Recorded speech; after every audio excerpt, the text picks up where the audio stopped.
Всем привет! Мы сегодня рассмотрим очень важную функцию – создание в монтаже отъезда и наезда. Давайте сразу начинать! Выделяем наш клип и переходим в окно Effect Control. Здесь есть пункт Scale.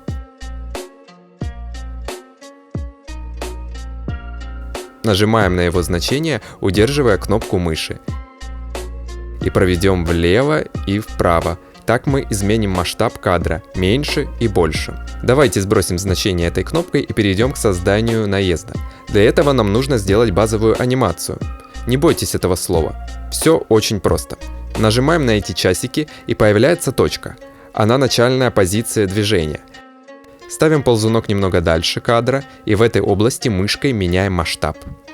Появится автоматическая точка. Отодвинем точку в самый конец, чтобы движение длилось по всему кадру. В итоге из двух точек создается наезд. Находясь в самой точке, это значение можно менять. А сейчас поставь лайк и сразу же расскажу, как сделать отъезд пару кликов. Поставил? Точно? Ну давай. В общем, это даже смешно. Мы просто меняем точки местами, перетягиваем в разные концы и вуаля! Вот наш отъезд. Пишите в комментариях, получилось ли, и если есть еще вопросы, заглядывайте на мой YouTube канал. До встречи!